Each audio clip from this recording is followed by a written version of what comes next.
Hello, this is Haruna. I am a person with multiple disabilities, and so I strongly identify with the disabled community. 10 years ago, I had a dream. I really admired that scrub uniform and that pristine white coat that doctors wore.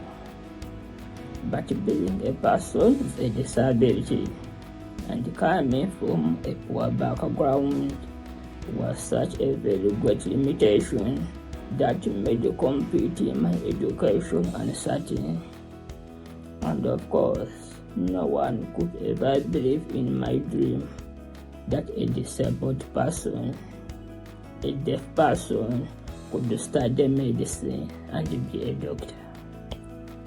My only cheerleader was my mom, who always encouraged me, who believed in me and my dreams, but no one else could ever confide in me. No one truly believed a deaf person can do medicine. And to cut a whole story short, here is my graduation gown. Just graduated 2 years ago, graduating top 10% of my class with a bachelor's degree in laboratory medicine. Currently, I do work with a government hospital.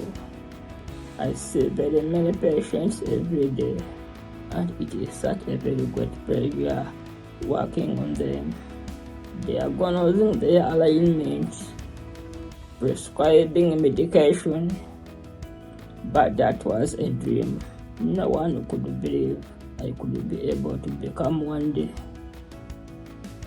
And so my focus is slowly changing. I want to advocate for empowerment of people with disabilities. And throughout my work, I've come to understand that no challenge is insurmountable with the right support structure, determination, and hard work. And no one is too disabled to work. Everyone can work. So true community inclusion can only be achieved when everyone is able to contribute.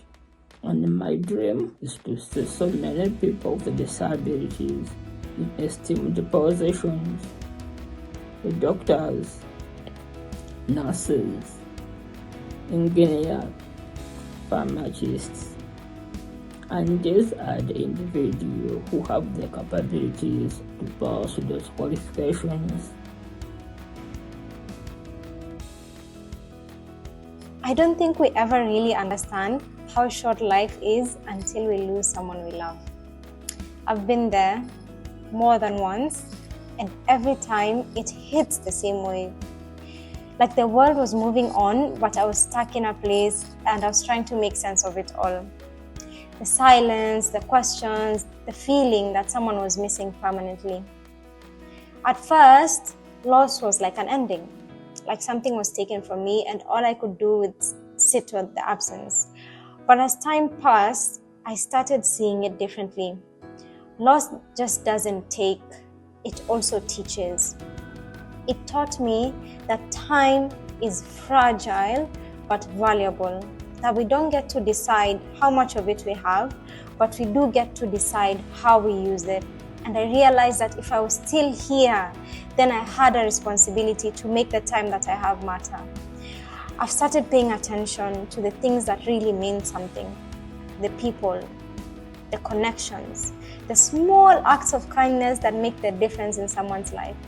I found myself drawn to spaces where community wasn't just a word, but a real living thing, where young people, women, and children could find support, where they could feel seen, heard, and valued. And that became my purpose. I started working with the youth and women because I believe there's a kind of strength that comes from knowing you're not alone. I've seen firsthand how mentorship, support, and simply having someone who believes in you can change everything. It's not about grand gestures. It's only about showing up, about being there, about creating spaces where people feel safe enough to dream, to try, and to grow. Every project I've worked on, every space I've helped build, it all comes back to this. Making sure no one feels alone, making sure people have a place to belong, and making sure time we have here actually means something. Because loss taught me one thing: what we build, who we uplift, and how we show up for others, that's what really lasts. If I spend my time making difference in the smallest of ways, then I know I'm honoring those I have lost the best way I can.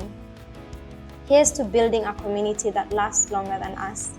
And here's to remembering all those who we have lost in our lives through the work that we do, through the laughter that we bring, through the joy that we bring, through the moments that we share together, and every single person that feels less lonely because of us. Loss, purpose, and finding why. Ubuntu, umuntu, ngubuntu, ngabantu. I am because we are. Not because I walked alone, but because we walked together. I was born where the sun burns gold at dusk, and where the soil is rich but the roads were few. Zimbabwe, my first home and my first lesson. And here we learned to build with bare hands and bold hearts, to dream even when the doors were closed. I was a student once, searching for more, not just for myself, but for those unseen and unheard before me. So I helped build something called Panari, a community of young leaders built on the belief that we rise by lifting others, that leadership is shared, that dreams grow stronger when we grow them together. Because we are not waiting for the world to hand us power. We are building our own tables, we are writing our own stories, and we're shaping our own futures.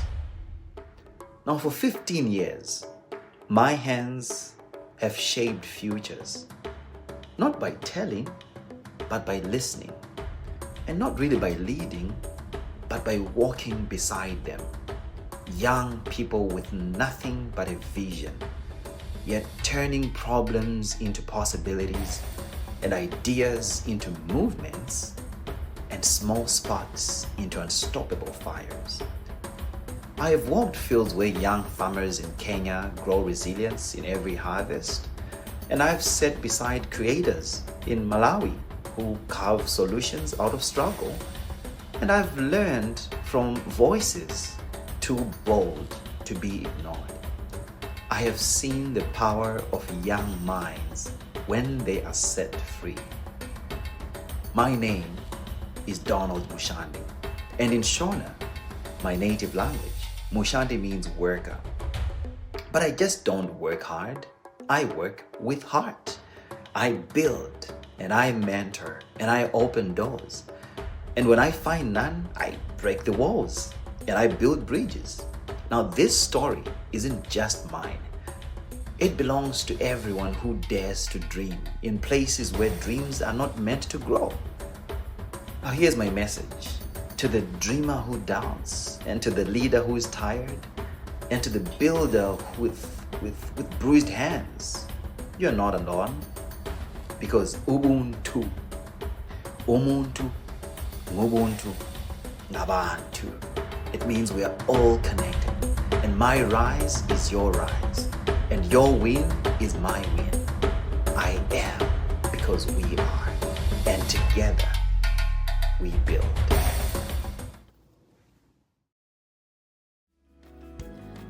Don't worry, little Dolly. Dr. Shirinza is going to help you, are the words I said to my teddy bear who acted as a patient for a speech I recited at the age of 7 titled, "Who do you want to be when you grow up?" And 18 years later, I could finally introduce myself as Dr. Shirinza, but to real people this time.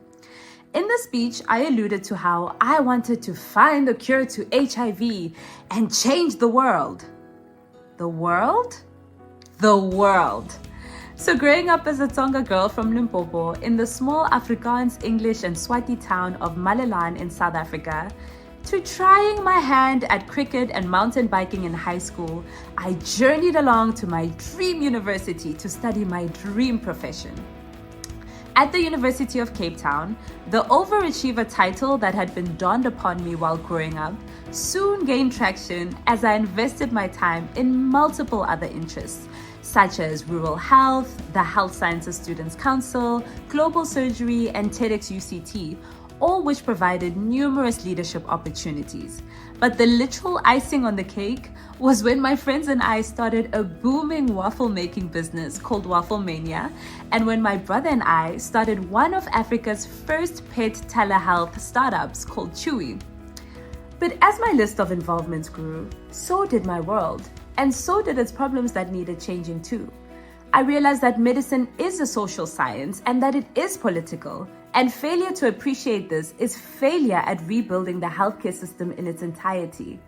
I learned that the current education system of producing specialists and not generalists with a varied toolkit of subjects is not preparing the youth for today and tomorrow's future, something which can be addressed through curriculum reform and civic engagement.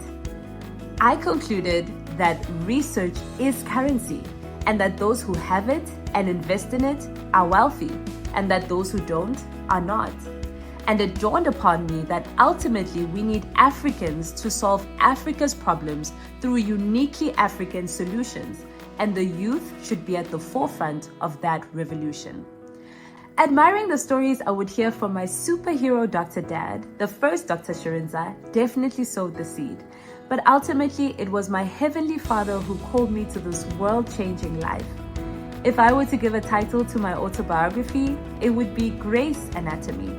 How my hard work and perseverance were definitely overshadowed by the Lord's grace that expanded my world and not only led me to different problems and opportunities, but to different solutions too. So here I am today, Dr. Vutlhari Shirinza, the doctor with a difference, the life-giving doctor. So did I find the cure to HIV? Not yet. Am I changing the world? One problem, one day, and one heart at a time. If I can do it, so can you.